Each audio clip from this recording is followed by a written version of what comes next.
So, today's topic is about data acquisition.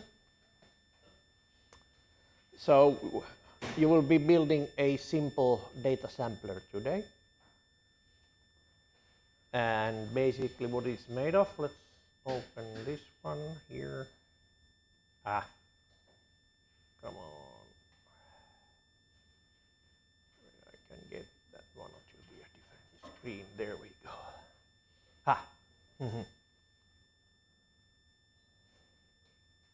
Okay, it shows more or less the whole thing. But anyway, so the data acquisition, for example, if you want to record a voice.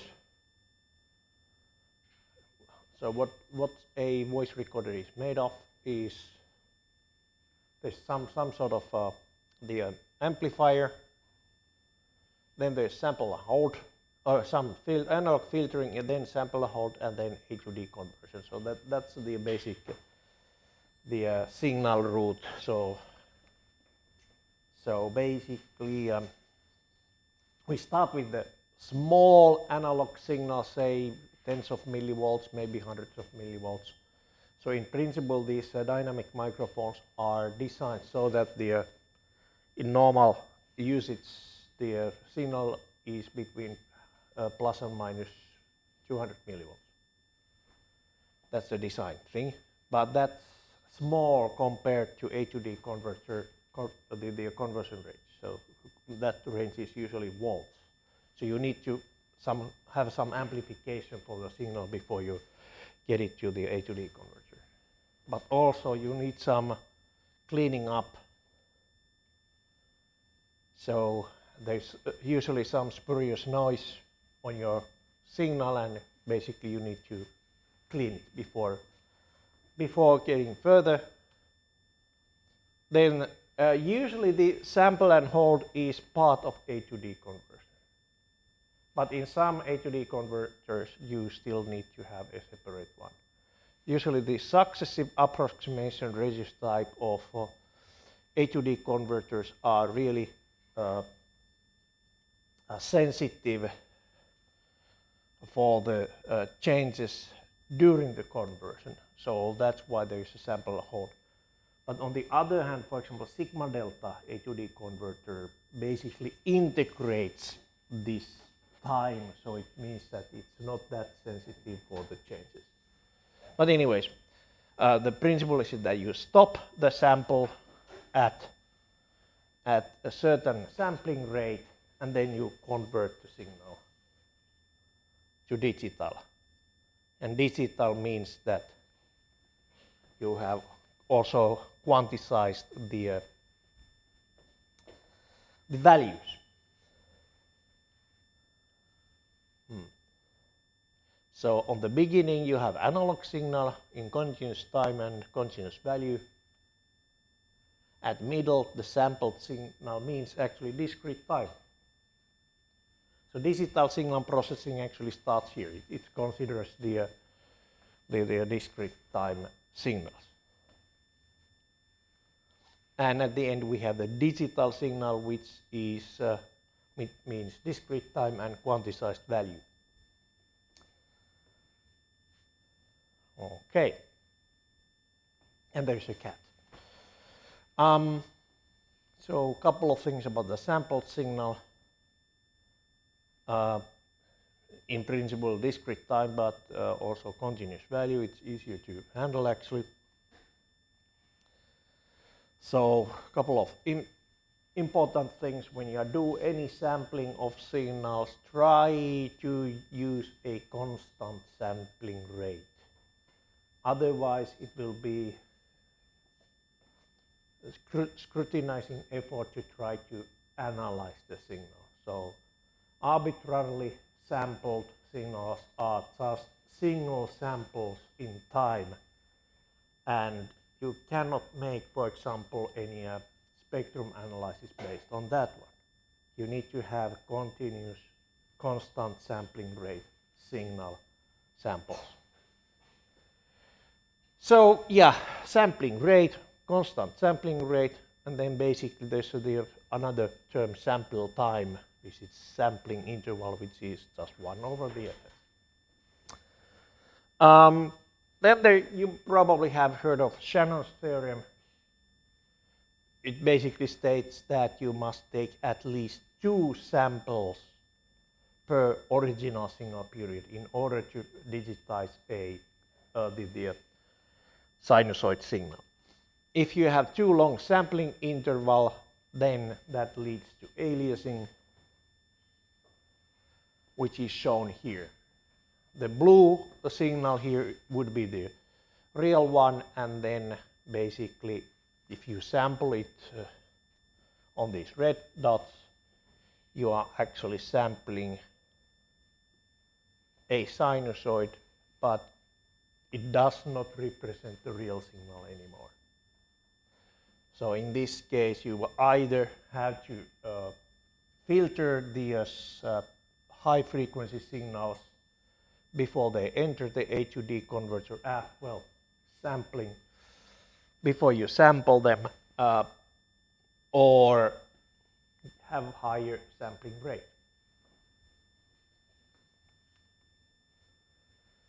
Okay, then just a reminder, okay, the digital signal compared to the previous sampled signal, the difference is only that we are quantizing the signal, and then there's signal to quantization, quantizing noise ratio defined like that, which basically gives you the dynamic range of any sampled signal compared to how many bits you have. So high quality audio signal,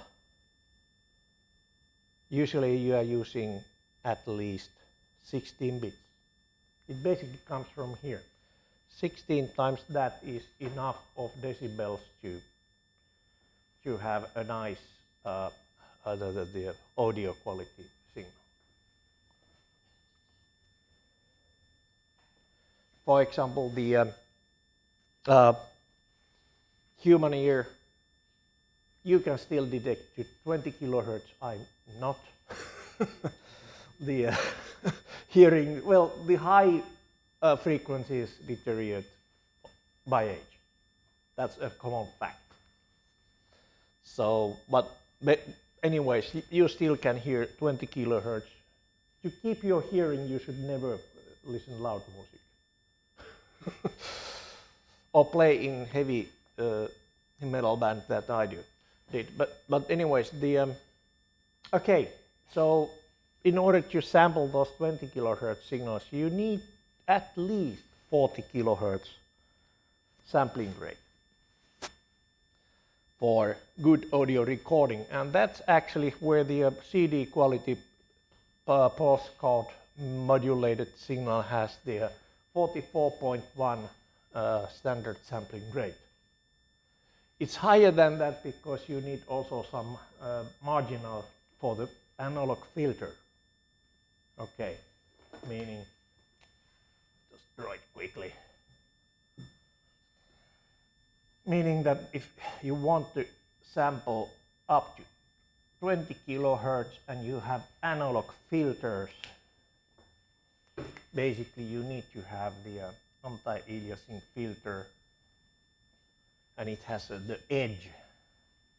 You need to filter those spurious high frequency things out before that 22.05 kilohertz, which is the Nyquist frequency for that one. Okay, so there's a reason for everything. Okay, and listening music requires anomaly sound pressure levels in range of pin drop to hurting your ears. So 20 to 100 decibels. That's actually something the classical music easily gets the, this is piano pianissimo and this is forte something. Yeah. So it means that you need to have at least signal to quantization noise ratio of 80 dB, which is more than 13 bits. And basically that's why CD quality PCM signal has 16 bits resolution. And well, professional audio has 24 bits. And basically because of some nasty features on the Sigma Delta HUDs, they require that 24 bits in order to have a good audio quality. But the Sigma Delta, the type of HUD converter is quite nice actually for that purpose. The Sigma Delta, the HUD converter basically, it has, since it's also integrating, it means it has this first order, the decimator on it. So basically the signal to noise ratio of that goes like that one. So basically in order to have the nice at least 8 bits at the high frequencies, you need to have that 24 bits for high quality audio. Okay, there's also reason for that one, why we need so many bits on the HUD converters. Okay, so, but anyways, that PCM signal 16-bit resolution, just fine.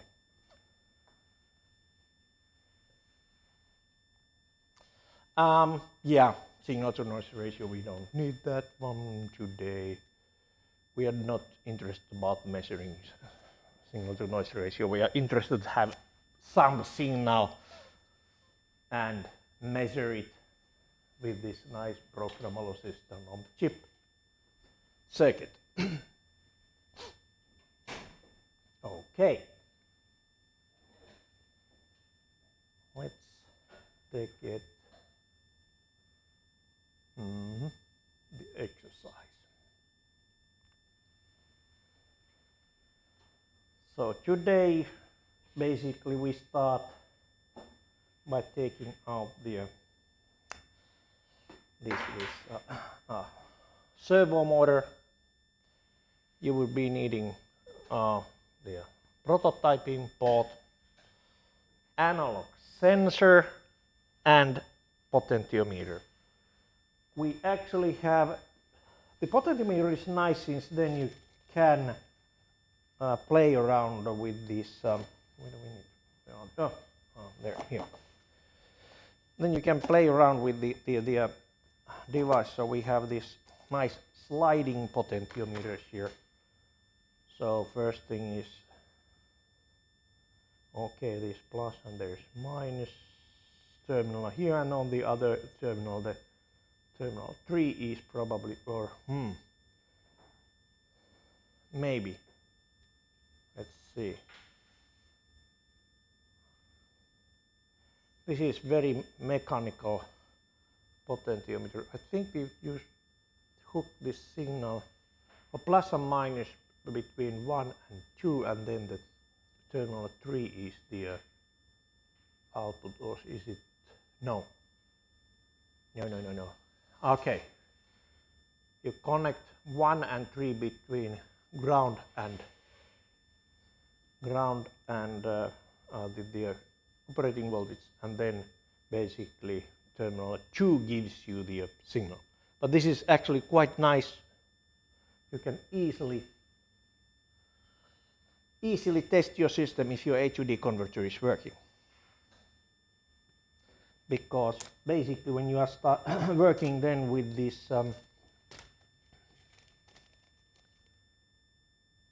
that one, analog sensor, analog temperature sensor. We have somewhat in constant temperature here. The room temperature is 23 degrees or something like that. And your fingertips are something like 30 degrees, not 36. Otherwise you will have fever and you shouldn't be here. Okay, so your fingertips are usually colder than the rest of the body. So it's about 30, 31 degrees. It's only a few degrees difference from you to your fingertips and this one. So you wouldn't get big changes. So it's hard to test your system just with the real sensor. So that's why you'll be using, on the beginning, you would be using the slider to get some value out of the A to D conversion. Okay, so you'll be needing those, one of each. Okay.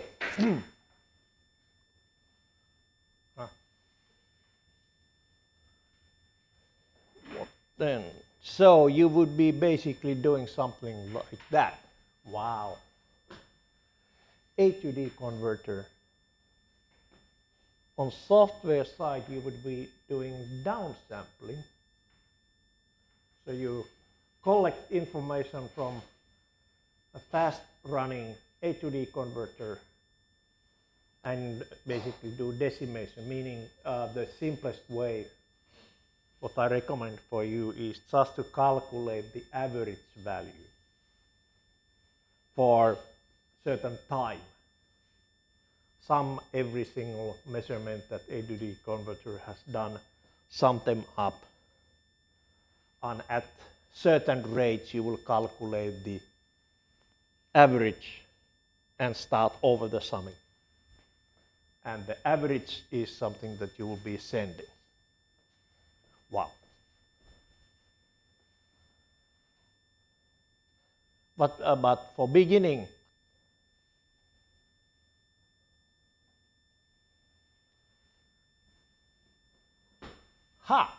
we are starting from an example. That's nice of me. Since basically you can first take a pre-tested design that actually reads the values on A to D converter and sends those values to computer via this USB UART bridge. So on Monday you already experienced with this UART thingy getting some values from the board, and also pressing the key, it sends the value. So it's nothing more than that. But now you just basically start from this example, connect a potentiometer for your signal source, put it on the port 0.0 pin, and then the system reads an ADC value, transmits your UART. Your first task is to make sure that you can read the value from the potentiometer.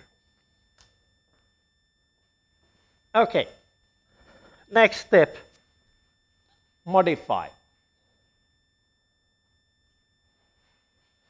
Instead of that potentiometer, well, actually, that will be the last thing to do. This analog temperature sensor is cheap, but it has a really annoying feature.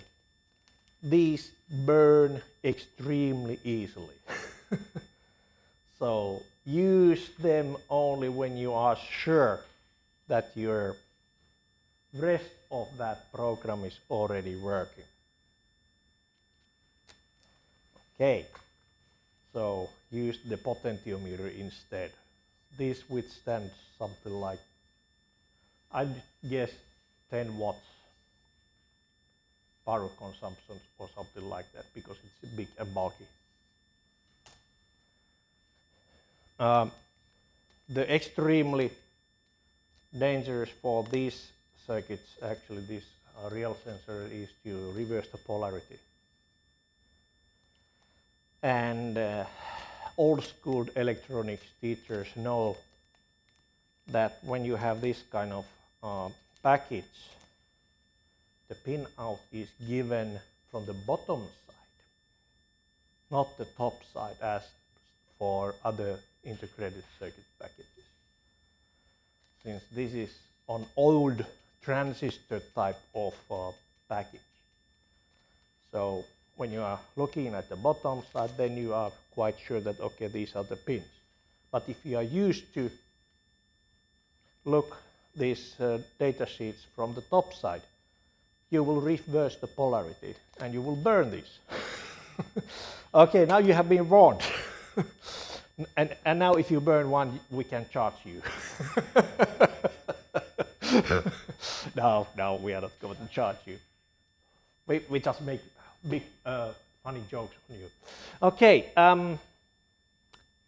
okay, so basically this A to D converter, you will modify it free running at any range between 1000 and 10,000 samples per second. Actually, the A to D converters on this board are pretty fast by default.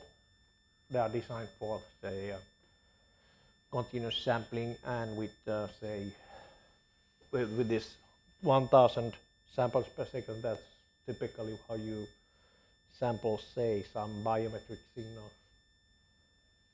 10,000 samples per second, you can already do some, say, audio recording of human speech, some that kind of things, or some sound analysis purpose. Anyway, as long as you make the A to D converter, could you go fast enough, the exact sampling rate is not critical. Since what you will be doing is there.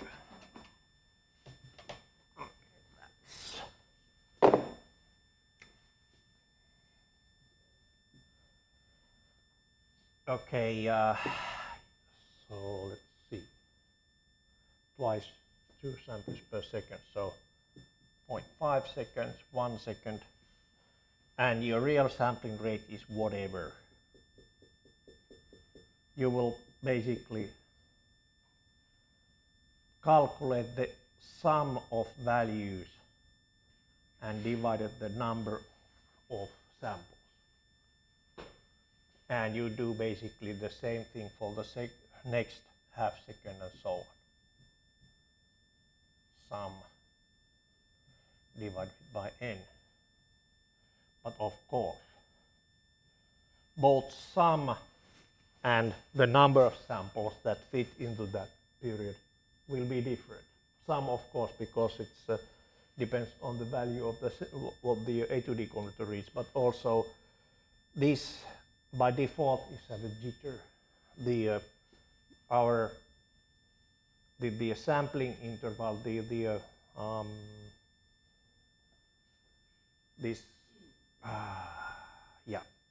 data that you are sending is just 2 samples per second, meaning half second summing intervals, and basically you can have plus minus 1 these fast samples in there by default, and then there's also some other jitter due to the, well,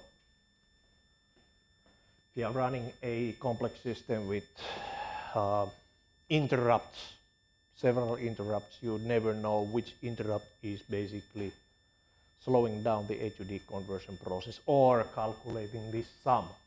This also takes some time. Okay, but anyway, the system calculates the time average data with new downsample rate of 2 samples per second. Okay, and then there's downsampling clock has to be interrupt based. Yeah, you know how to do interrupts now. It was yesterday. I can also do a review of the interrupt thingy. And then you need a mechanism to calculate the running sum of the A to D values without side effect. Here you have an excellent chance to have a side effect of, meaning that the value you are using is changing during your calculation. Okay.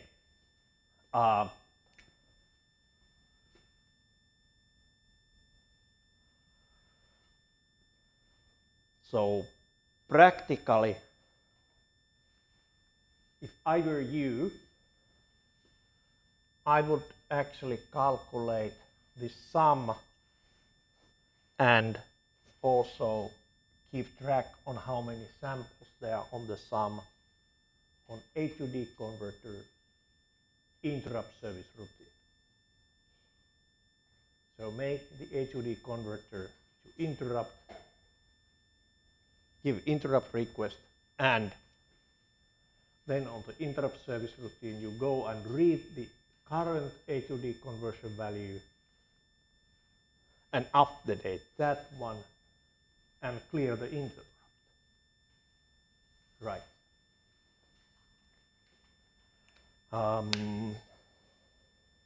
And then you can use, say, non-volatile static variables, or actually what you could do is just to have global variables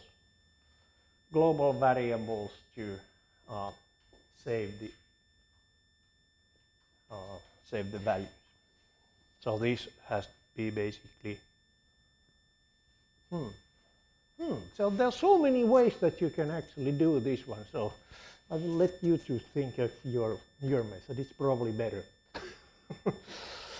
But anyway, so you need to calculate the running sum and keep track on how many samples there are on the sum. And in half-second rate, you will go and fix these values so that they do not change. There are different ways of doing it. You either stop the A to D converter so that it doesn't interrupt anymore,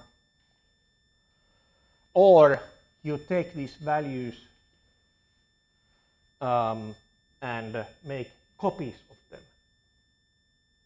Okay, so at this rate you will take the basically sum x equals sum, the running sum, and sum nx equals the current n, and after that you actually can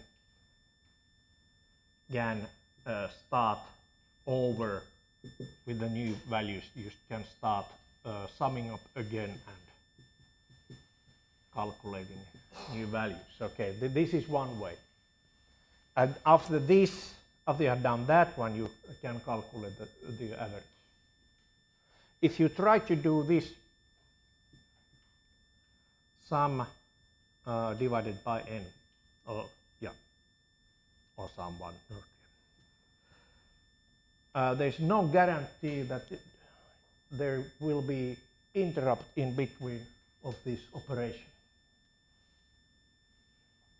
Especially since you are summing up something like 2 byte long, so basically you are summing 32-bit integers. Well, you still can have a trouble on that one, since it could be that this either one of those changes in between because of this rapidly interrupting A to D converter. To make sure that this doesn't happen, you put those on intermediate values, or actually disable interrupts and enable interrupts. Even more safe way to do it. Okay. And yeah, then you won't have the classical side effect.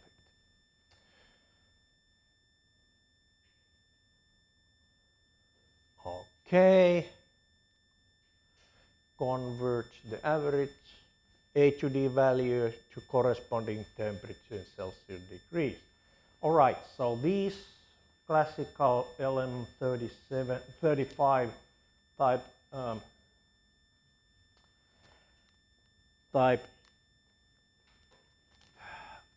the temperature sensor actually gives 10 millivolt signal for centigrade. So we are expecting something like 200 30 millivolts in this temperature. Or when you put your fingertip on it and warm it, then it would be 300 millivolts around. So those are the signal ranges.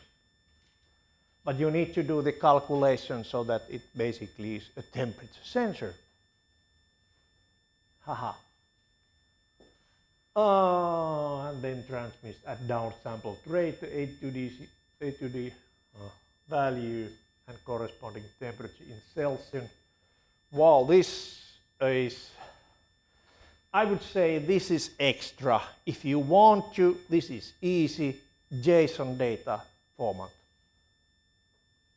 But I would be really happy to see the just 27C on the terminal window at rate of 2 samples per second.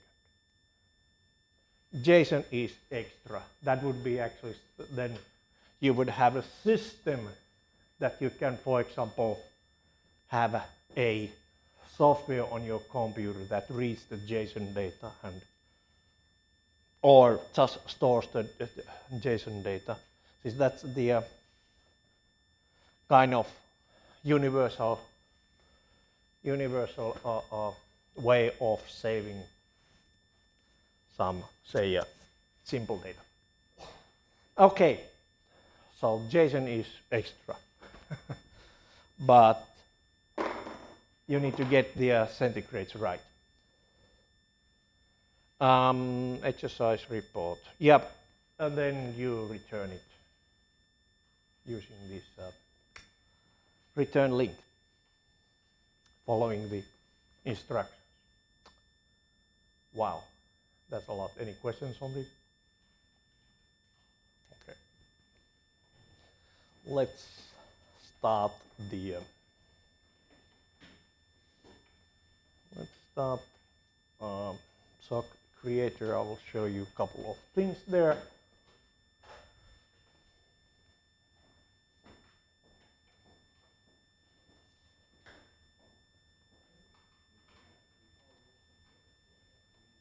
There we go. So on the start, there's this one, at the middle, there's selection of kits, and under that there's the selection for these. You can actually start by opening this one, saving it as a template, and then continue on that one. But on the other hand, I don't mind if you go and just start working on that one. Although if you want to keep that one in good place, let's see, I'll try to create. Let's see, yes, you can actually do it from here. Select project template, code example. And there was the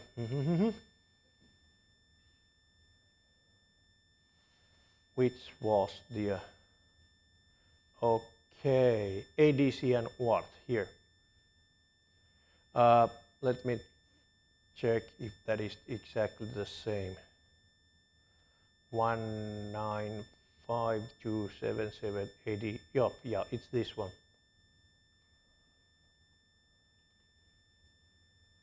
Okay, we start with that one, and now you can actually change the names again. PSoC. Design. Oh, 3. Oh boy, it has again this.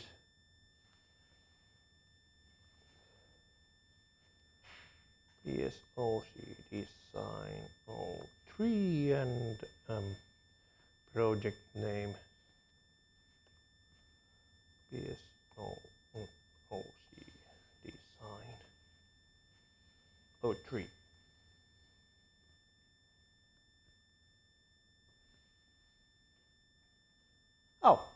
also opens the data sheet. Yeah, it's actually a good idea to go and read this data sheet before you go, but well, I'm lazy. So don't do as I do, but do as I tell you. So read the instructions first. But anyways, this is quite simple and well documented example. That's an excellent example how you should comment your code and design. You can add this kind of text boxes on your design.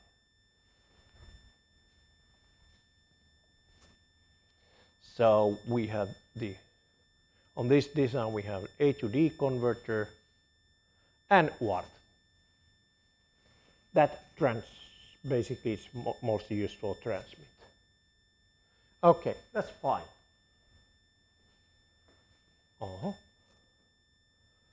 And let me do the generate application.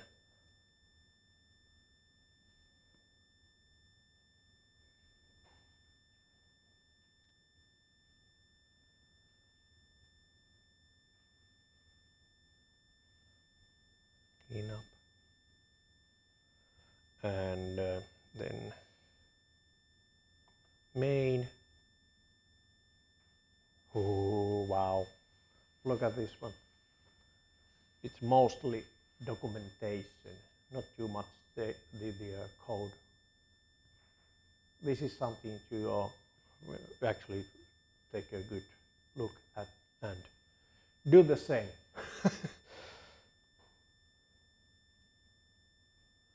Okay, so we have a couple of variables on the beginning.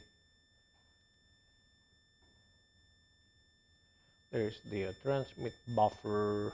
Okay, it starts the delta sigma and it starts the WART component.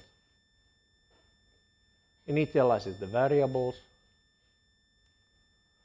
Then it starts the conversion. I think this will start the conversion so that it's continuously running.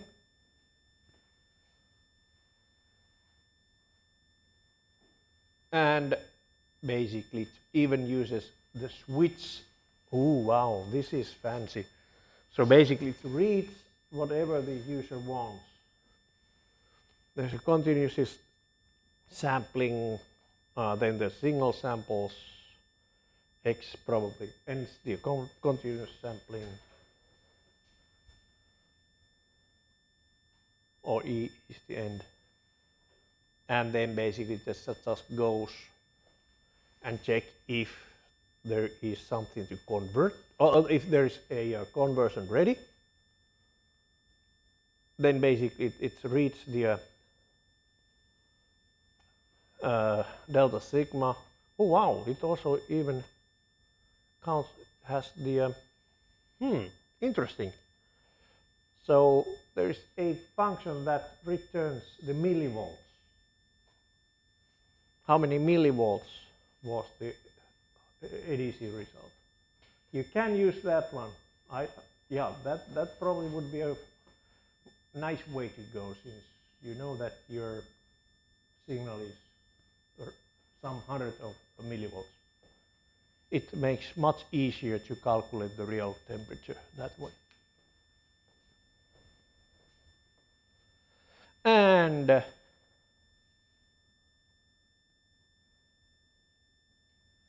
then basically, what does it do? Yeah, just makes the string using printf to transmit buffer sample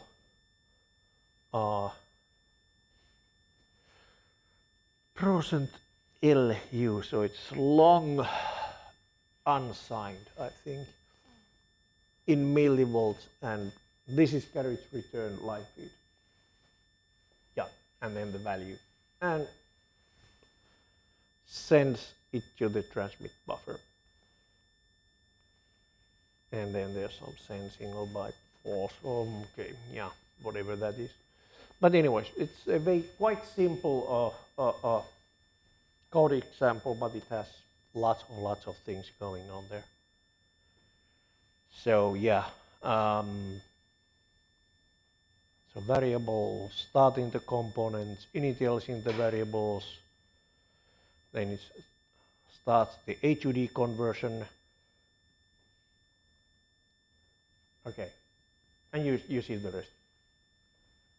So basically what you could do is to start with this the example, try to get the millivolts out. So let's see, if I'm not totally wrong, it was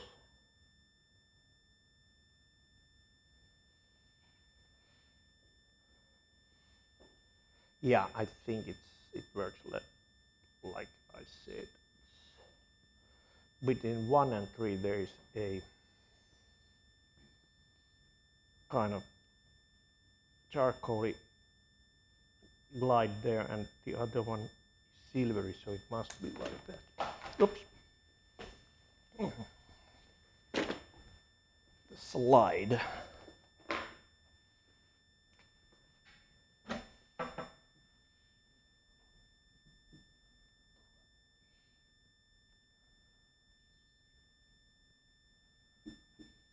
So it looks like this. 1, 3, and 2 is the sliding part. So you can connect this one to VCC, this one is ground, and this one is connected to port 0.0. Then you should start reading some values. But read this datasheet first.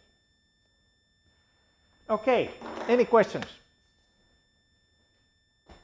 Other than, can we start? Yes, you can start. Yes, you can start working.